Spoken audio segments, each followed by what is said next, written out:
All right, yeah. Introduce yourself for the audience real quick. Hi, I'm Brennan with the Warlord Combat Academy, and we're here at the Warlord Combat Academy in our Sambo/Judo room, and I'm talking with Taylor Weber. We're once again here at Warlord Combat Academy. I will be beginning coaching Judo here Mondays and Wednesdays, 5 to 6 children and 6 to 7 adults, followed by Sambo. So we'll have both Judo and Sambo. It will be a great collaboration. Speaking of that, what do you do here at Warlord Combat Academy? What's your role? I mostly take out the trash. No, I am the owner of the Academy, and then I also run the Armored Combat team here. Okay, gotcha. And Armored Combat, it's called Buhurt too as well, right? Sure, yeah, that's the sort of international name is Buhurt. In the US, we tend to call it Armored Combat because when you're talking to strange people, they're like, what's Buhurt? If you tell them Armored Combat, they immediately sort of understand. Gotcha. Since it's kind of a niche sport, how did you get into Buhurt and what was the lead up to that? Bad life choices, pretty much.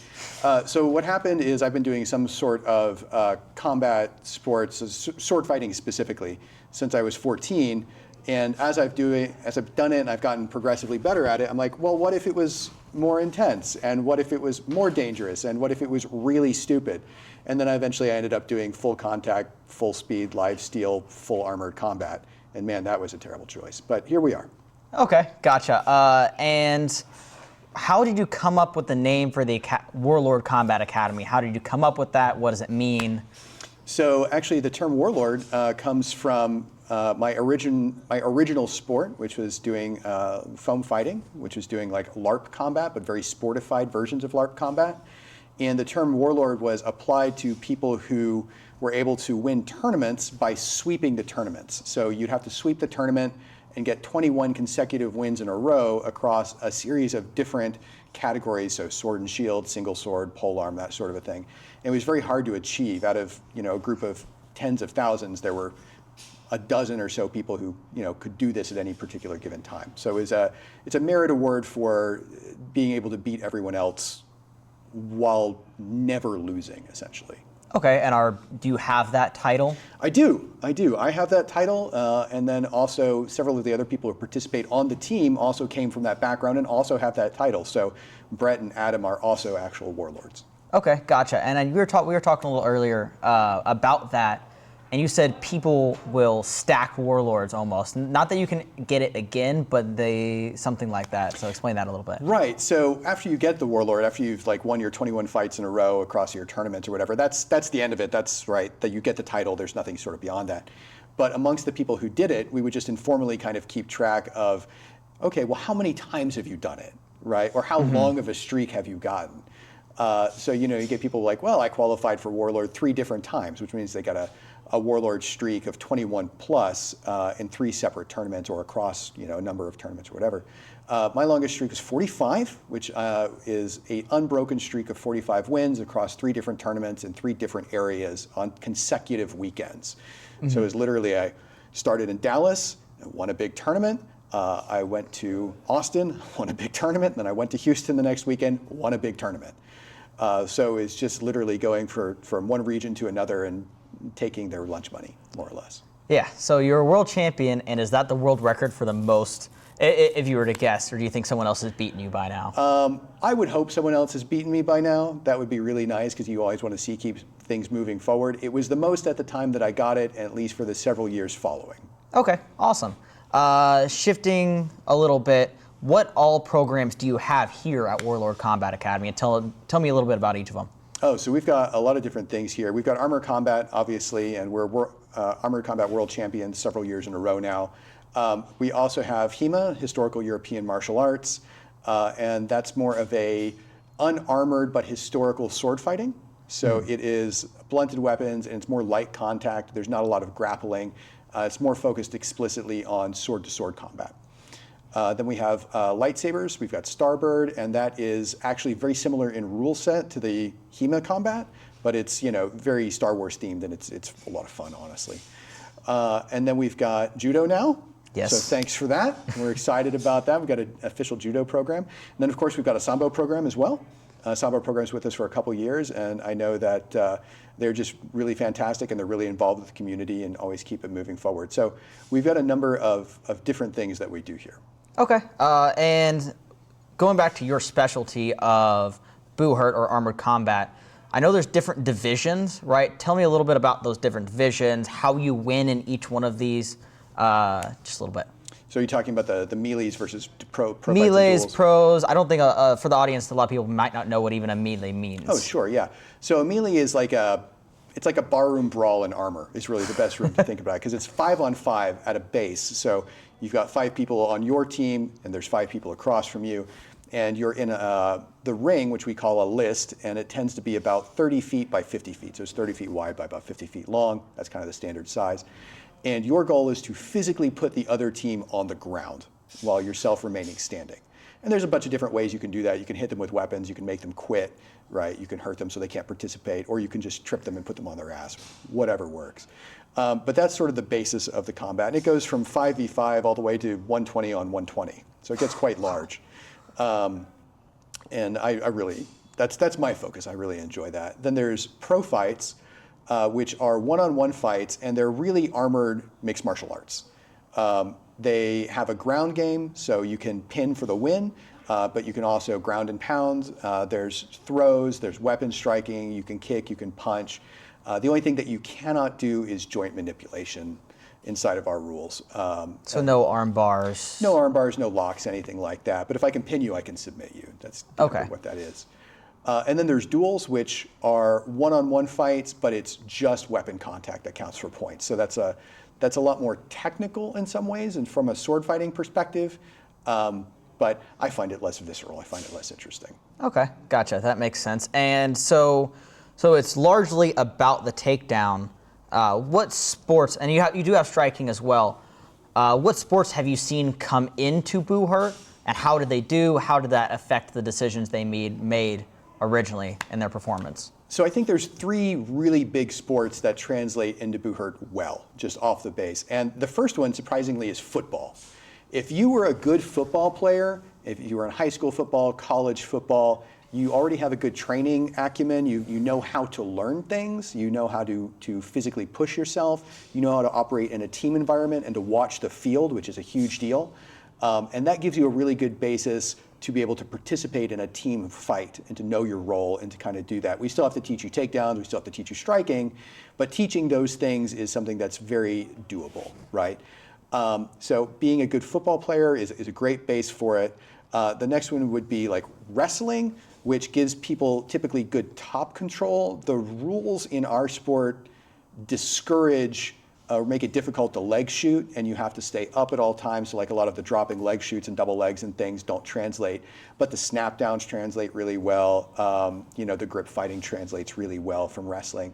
But I think overall, judo is probably the most effective cross sport because with very little modification, the modification primarily being you don't want to go to the ground with your opponent, almost all of the attacks from judo translate, and all the concepts certainly do. The concept of bringing their weight onto you, the concept of disrupting their base before following up with attacks, and a lot of the specific movements translate 100% as well. Okay, and what are some of the names of the members that have come in and came from some of those different sports? So we've got Craig Ivey, who came in from a LARPing background, but he was also a high school wrestler and then has continued to be an active wrestler even now. And he's one of the best in the nation. And he's just terrible if he gets his hands on your head. It's just incredibly, you say something about wrestlers, you're like, he feels so heavy, his hands are so heavy. Yeah. That's what they're talking about with Craig. It feels like 1,000,000 pounds on the back of your neck at all times. So he's quite good. BJ, who's one of our local fighters, has come in from football. He's a D1 football player. He's like 22 years old. He's just an absolute monster because he's got so much explosive force, which they teach you from football, just explode through people, and it's just terrible to fight him. You're like, I hate it. Yeah, he was here today, and I did some of the armored combat with everyone, and yeah, there was one round where specifically he just bum rushed me and pushed me like 20 feet back. I was surprised I stayed up, but man, it felt like I was being tackled in football when I played a little bit of football in middle school, but yeah, it felt like that. And I was like, oh man, I felt that football really come into play right there. Yeah, because it's just a drive. They just drive, and you're like, I guess I'm going backwards now. That's right. I live on the back rail now. I'm pinned here. That sucks. And they're also good at keeping their feet while moving, right? Which is really a key skill in the sport.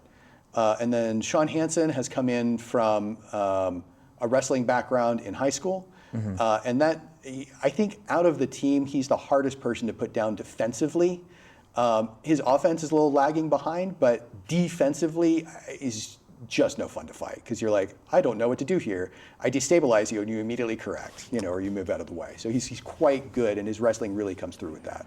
Yeah, and he had a very long axe today, and it was surprising to me because I thought someone with a wrestling and judo background like him would want something more like what I had, as a small shield, a small axe, so you have an easier way to grip fight. That's just one example, but those crossover sports, how does it influence the weapons that they choose? Because I see everyone has different weapons based on their own preferences. And are they often correct with their initial assumption, or do they change over time? So they're often correct in their initial assumption that if I can make this sport as much like the sports that I've done previously, I will excel initially. And that's very true. The problem is, if you don't embrace the fact that it's a armed combat sport, you're limiting your eventual, skill cap, right? So a lot of things, sort of a trope I almost see is like, it's possible to go out with nothing but a very short mace in one hand and no shield. And there's a guy on the Grimaldi team from Monaco, the country of Monaco, who is a judo black belt. He's quite good at judo. And he goes out with nothing but just a tiny little mace and then just ignores it. And he just does judo on the field. And we beat the trash out of him every time. Not because he's bad at grappling. He's phenomenal at grappling. We just refuse to grapple him. We just play Buhurt at him, and he's like, I don't know how to deal with this. Right? Because it's a team sport. I don't have to grapple you. I can just kind of hold onto your hand to prevent you from attacking me while my friend hits you, and eventually you're going to quit or get hurt. Or my friend gets to head rip you from behind. So, he went, how much can I minimize the weapons involved in this sport? And the mindset there is, I'm essentially doing judo and armor. And that's a good approach, but at some point you have to accept and embrace the fact that this is a different sport, and I must also integrate what I know into this different sport to make it work. So a lot of times, like when people come into us with a background in another sport, we're like, let me show you how to integrate that into what we're doing, but let's start with as basic of a sword and a shield, and we're going to teach you how to use that as well so that you can be truly effective within the sport instead of just trying to only do what you know. Okay, do you have any good examples of that, of guys that were here today or any? Sure. So Sean, again, as you said, he's got a long axe, which you'd think would be antithetical to wrestling, which is a very close-in sport. But what he's found is that because he's a smaller guy, his longer axe allows him to neutralize people's size advantage because he can be a very effective striker. So he can hit people hard enough with that long axe that the fact that they're bigger than him never comes into play. And the only time he allows people to close with him to grapple is when they're moving towards him and he can make good use of their momentum. So at that point, it's more about tripping and redirecting and taking them down than it is getting in a prolonged scrum or a prolonged tie-up with them, because that's not where he wants to be with a guy who's 70 pounds heavier than he is. Gotcha.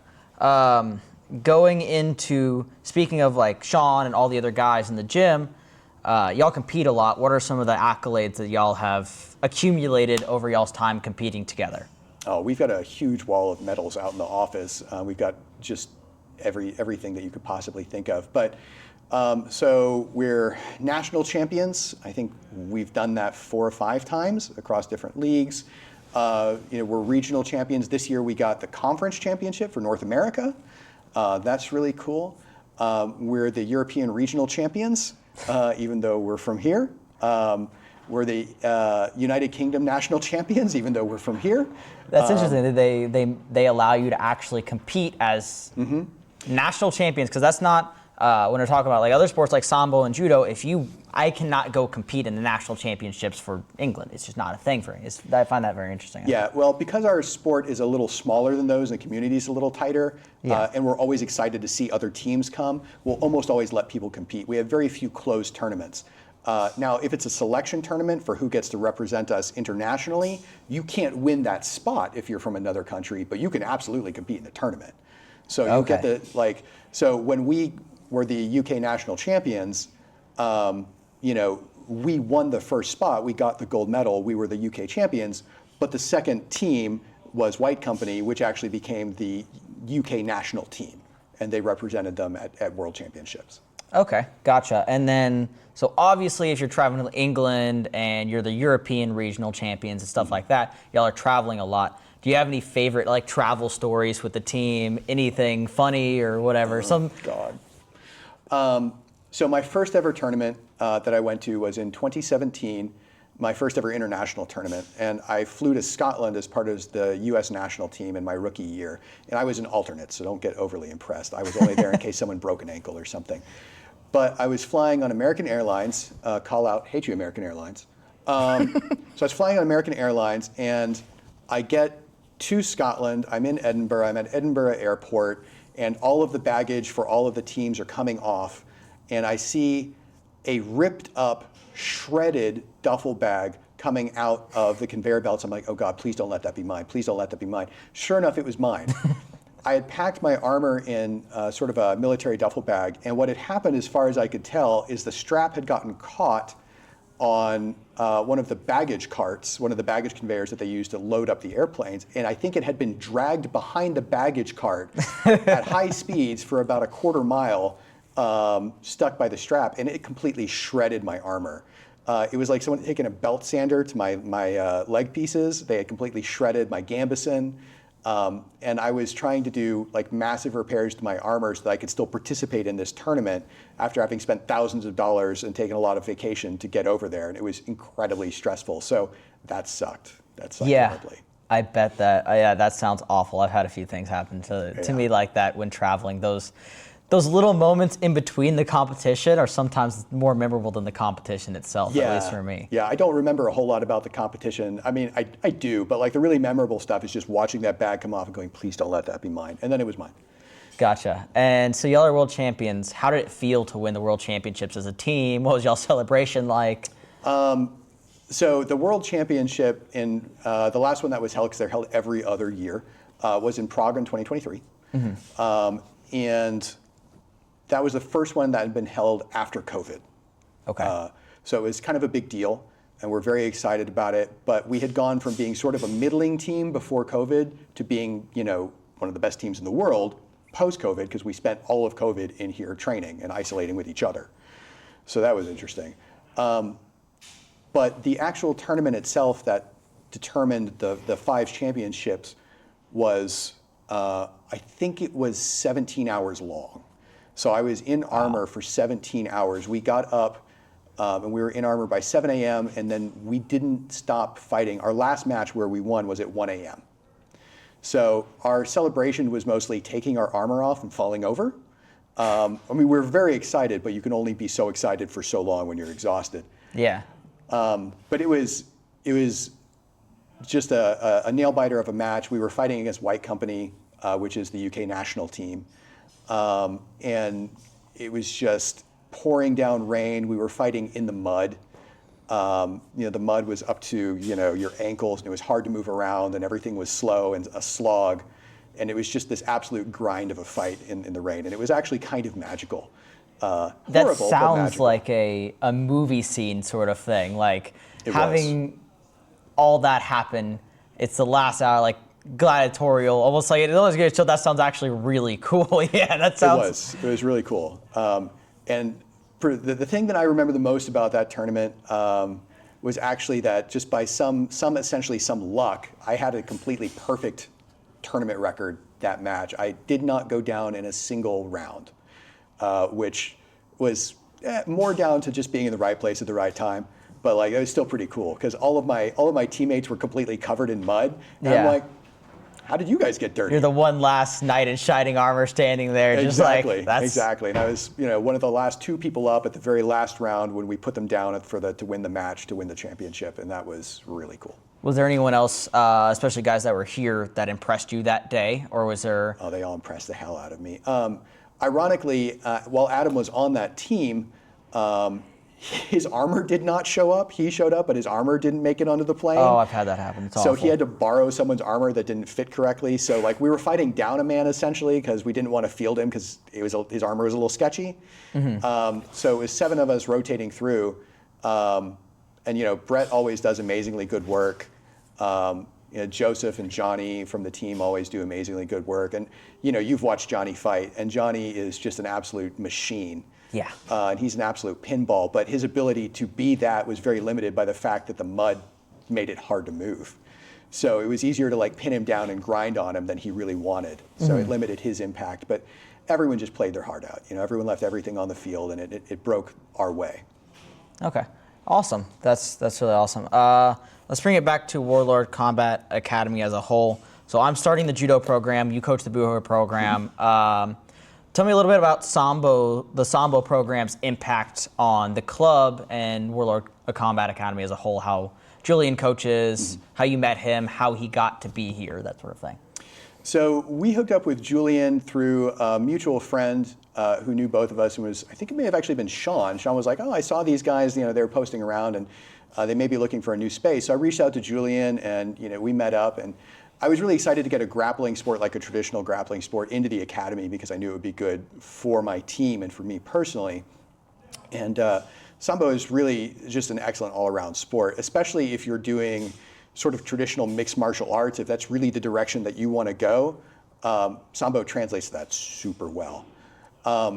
It's really helped a lot of us to focus on what we're doing from a technique standpoint to kind of understand that better. It doesn't translate quite as well as I want it to armored combat, strictly because a lot of combat Sambo, which is kind of the focus of the club that we have here, focuses on being able to disrupt with strikes and being very efficient and good at striking. And it's just very hard to hurt people in the same way in armor. So it's an excellent program, but some of the basic concepts of, well, I'm going to punch you in the face and then do something, it's like, you punch me in the face, I don't care. Yeah, the helmets do a very good job at things. Yeah, the armor's very effective. So grappling tends to be better, and you said y'all isolated during COVID. Y'all kind of innovators in the sport in a way, right? Yeah, we're very innovative in the sport, yeah. Gotcha. And what were the innovations y'all made, and how did y'all come up with something we did today where it was the 2-on-1 going high versus low? What was your process for coming up with these innovations? So a lot of the innovations that we come up with is just we spend a lot of time here practicing. We've got practice days 4 days a week because it's Tuesdays, Thursdays, Saturdays, and then there's also Sundays classes. So you can't just do the same thing over and over again. Even a stopped clock is right twice a day. So eventually you're going to innovate something, right? But a lot of it is just like a willingness to screw up. So you just try things and be like, did this work? Well, what if we change this? And Brett, who's actually the head coach here, and I just get together a lot of times and bounce ideas off of each other and like, well, what are we going to try for practice today? Well, I had this idea. What if we, and then we kind of workshop things until we either find something that works or we discard it and try another idea.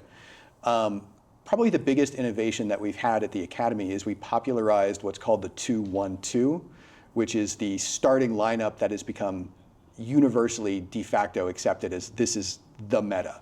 And that means that you've got two guys on the right rail, a 1 and a 2, you've got a center, and then you've got another 2 and a 1 on the left rail. And it used to be that the standard meta was to be like 5 across, so you'd have 5 evenly spaced fighters.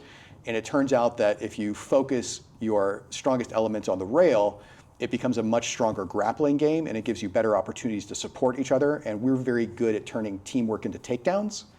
And that's really where we excel, and we've really pushed the innovation on how do we get teamwork and how do we turn that teamwork into victories. Awesome. Yeah, it seems like the way you thought about it was better than everyone else, and y'all actually put more thought into it than just hitting each other, so that's pretty interesting. But we just sucked really bad and had to find an edge. And it turns out, like, if you practice together all the time, you could be pretty good at practicing together, even if you're not particularly good at the sport individually. So now we're all pretty good at the sport individually, but mostly at first it was just we were real good at helping each other. Awesome. Well, we're going to wrap it up. Do you have any other final comments or anything else you'd like to say? No, I think I'm good. I think that I really love this sport. I'm really excited for your new judo program. I'm going to be attending myself. I already do private lessons with you, so you'll be seeing me even more. That'll be terrifying. But now I'll get to throw you. You will. I'll have to try and defend myself. It'd be horrible. I won't even know what I'm doing. But yeah, I think that the future is really bright for the Academy, and I'm really excited to see where this year takes us. Awesome. Well, thank you to Warlord Combat Academy and you. It was great to sit down with an innovator and world champion in the sport and do this interview. Yeah, thank you very much. Thank you. All right, can we ask my questions now? I don't know which ones we have or not, but Sambo Nation came up here. Were you here when they moved up here? When they moved here? Yeah. Yeah, I own the place. I think I asked that question while you were. Yeah. I saw your text and I asked. I saw my text. I asked it while you were gone. I asked him how he met Julian, how he got the program in here. Okay, all right, yeah. Just tell me if we've already done that. We got, I'm sure the name and stuff. The judo experience. I talked about that. We didn't talk a lot about the judo experience. Or the judo tournament. Oh yeah, no. That one and the previous one with the Warlord story. We did that one. We did that one for sure. Really good. But the other one on a couple weeks ago with the Oh yes, no, we didn't do that. Awesome. So yeah, you said you've been doing privates with me. I have. Yeah, which sounds a lot dirtier than it is. Wouldn't you know that he'd been? Anyways, never mind. Yes. So Okay. you've been doing private lessons for the audience. Yeah, are absolutely. He's basically throwing me Like hundreds of like times. a million Sorry, times. can I try to make your answers as concise as you can, if that's okay, like 30 Sure. seconds? Yeah. Because that's if it's gonna end up on the internet in a form of a reel, it's gotta be quick. Yeah. Just, I can do that. Sure. Awesome. So you had a tournament a few weeks ago. How long had you been training judo with me prior to that? Since September, so I think that had been about 5 months. Awesome. And how did you feel going into your first tournament, the Chandler Judo Challenge? Miserable. I was very focused on not making a fool of myself because I didn't know any of the protocol for being in a judo tournament. And it was very stressful from being in a new community and people I did not know and not knowing how to handle or represent myself. And I was much more nervous about that than the actual fighting. Right. And then speaking of representing yourself, you had a little bit of an issue with smooth comp. Let's talk about that one. Right. So the Academy itself has a smooth comp account called the Warlord Combat Academy, for which our fighters sign up under to go compete in Buhurt tournaments. And I didn't realize that that was going to be a problem, so I used that account to sign up for the tournament. And they're like, "Who's this Warlord person?"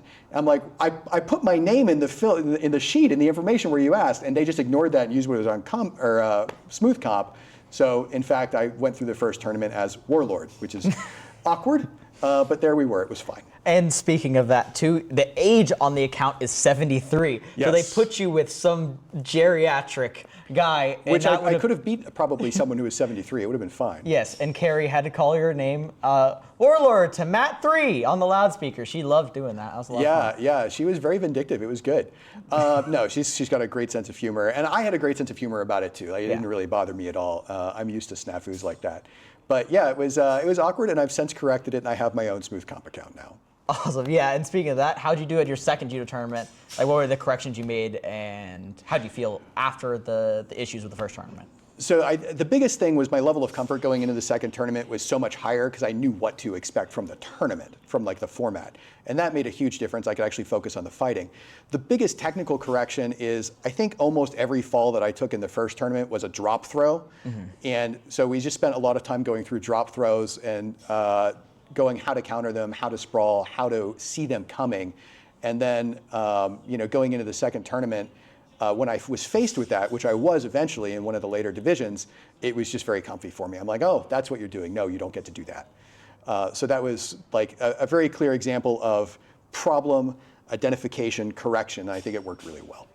Awesome. And you got first in the novice division. I did. I got first in the old fat novice division, I think is what it was. But it was actually against a jiu-jitsu black belt who had transferred to judo, which no matter what people say, that does matter. His grip fighting was good. Yeah. And then you fought a green belt from Fort Judo Club. Yeah, and honestly, the BJJ guy was a very confident fighter in the sense that he clearly knew what he was doing, and he was clearly comfortable as a fighter, and that makes a huge amount of difference.